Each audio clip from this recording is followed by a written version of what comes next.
Alan, perhaps could be a couple of weeks, just maybe a bit of housekeeping. Injuries, anybody out, anybody come back for this game? We're in pretty good state of affairs. Healthy squad, a couple of boys obviously in long-term injuries, or have been, Scott Williams and Dan Baker, but other than that we've a good deck to pick from.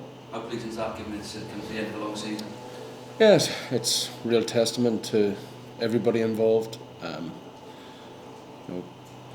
4 games, the last 4 games, our S&C team, our medical team, the boys, what we've been doing in training as well. So the boys are in good state physically, and importantly they're in a good state emotionally.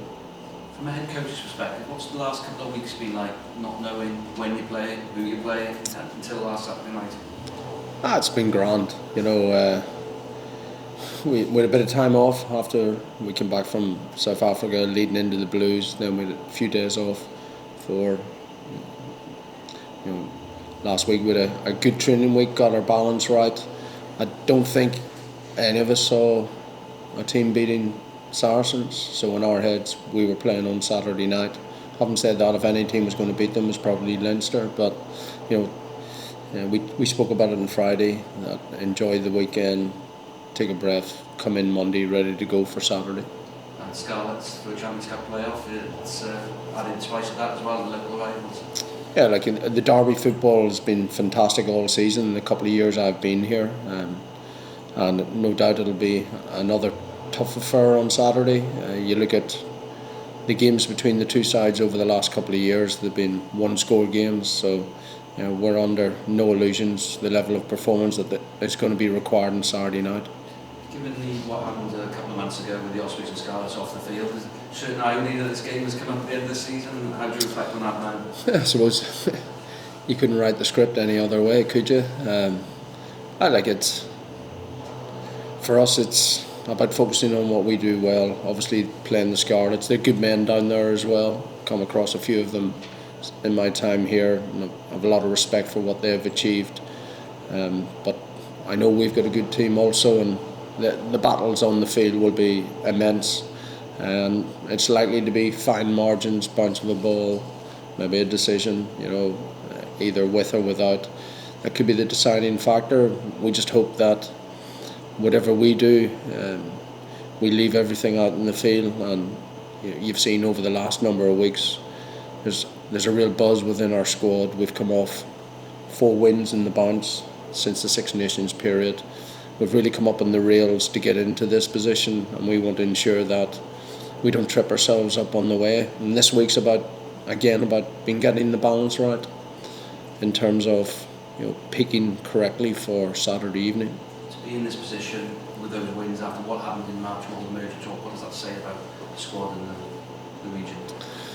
It says a lot for the squad, a lot for everybody associated with the Ospreys, and in particular a lot about every man within our squad. And at a time when maybe people have been released from contract, people have uncertainty whether they're going to have another contract or not, and obviously us as a region to remain focused, to become galvanised, if you like, to win against the Dragons, to go to South Africa and do what we did in South Africa. And it's not lost on us, and we didn't say too much about it, but we went to the Cheetahs, kept them to 2 scores. No team had done that for 2 years. We went to the Kings and inflicted their worst home defeat ever. So it wasn't just getting the wins, it's how we went about our business.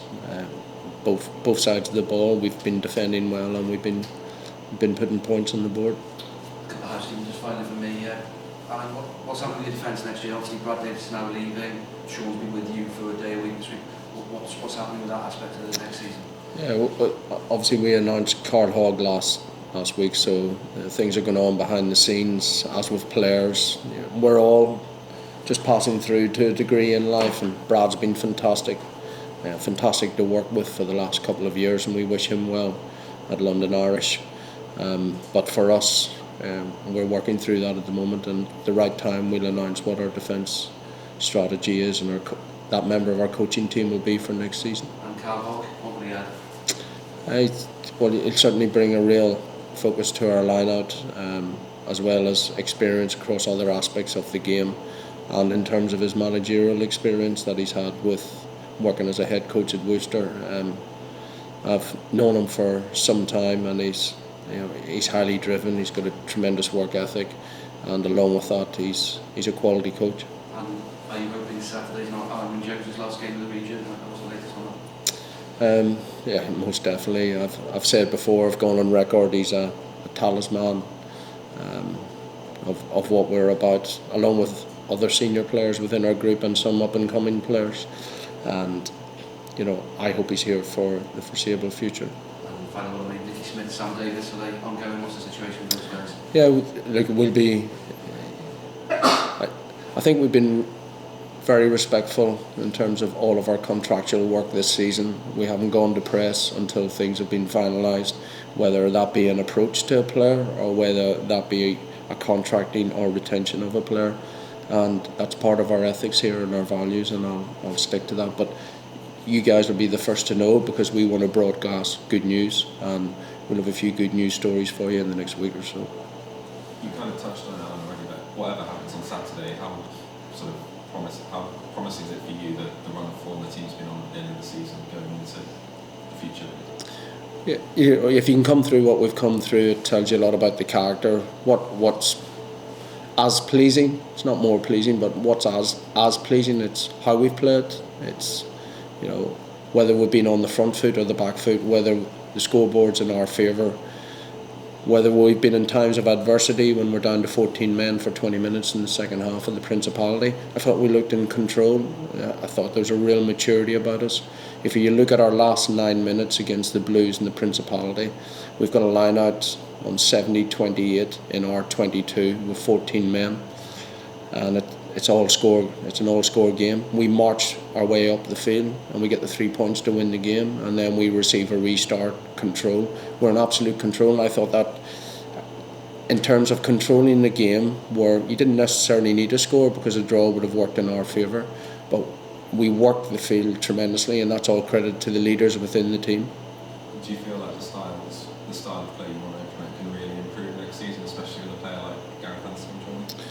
The backline's quite exciting, isn't it? Yeah, I think Sam's and Luke Price have done a great job for us, getting us to this point, and with a game to go, it'd be remiss of me to discuss another 10 coming in. I don't mean that disrespectfully to you, but I'm focused on this week, and next season, we'll take a breath at the end of this season, have a review, and then see what we need to improve. Obviously Gareth is a top class player, and that's why he's coming here, but I've said all along we want to retain Sam and we want to retain Luke, with young Kai Evans coming through also.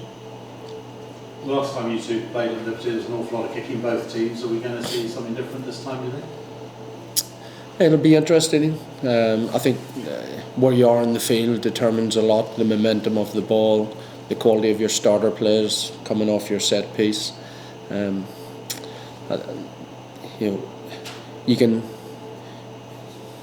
We scored a lot of tries recently, and it's easy to say that you're going to go in with a running game, but you got to judge momentum. What we've been smart with how we've played, and on occasions when we need to kick, we kick. The importance of that is that we kick well and we chase well. Equally, when Scarlets kick, that we're putting pressure on and we're working back. Our style at the moment, we know what we're about, and it's being the best we can possibly be on Saturday evening, the best version of ourselves individually, as units and as a collective, importantly, to impose our game on the Scarlets and obviously deal with the threats that they have. They're a bloody good team, we're fully aware of that. You look at the number of representatives they have in the Welsh squad as well as we do, you can only imagine the quality that's going to be there for everybody to see, and in a knockout game it's obviously massive for both teams. In many regards it's a cup final. When you look at the way you finished the season and the strength of those results, was that merger talk something that you've been able to use positively in the end?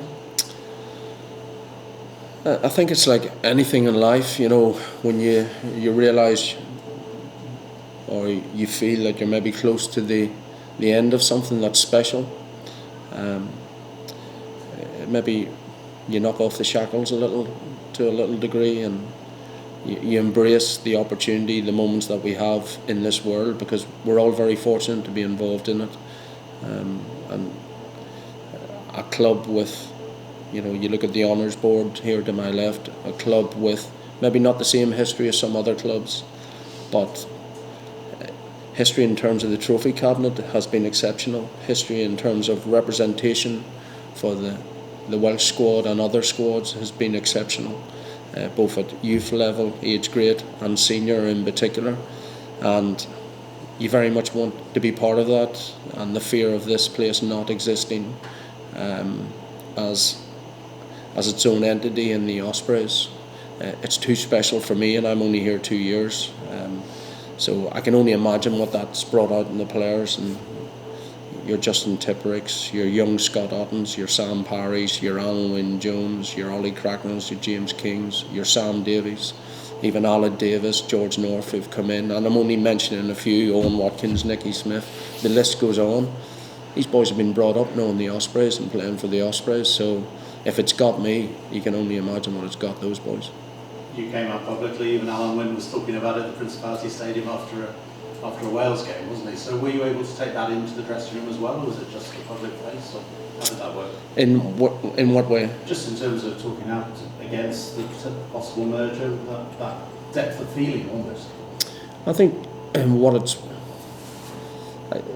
the Ospreys for me probably epitomises, not probably, because I believe this, it epitomises where the Ospreys is positioned in Wales. It's a valley team. It's a team built on people who are our supporter base, and people from the mining community, as it was, people I've met up in Ostragunnice, people from Tata Steel, people from Neath and Swansea. There's a resoluteness about the people of this area. There's a simplicity, and I mean that in the most positive way I can, and most complimentary way that I can word it, about how you go about your business, and that honesty and that fight and that directness are real strengths of the area, and I think the Ospreys reflects the DNA of the area, and it's something that we want to embrace. And I know the boys are very proud of running out into the Liberty, and I know we're desperate to put on a big performance on Saturday evening.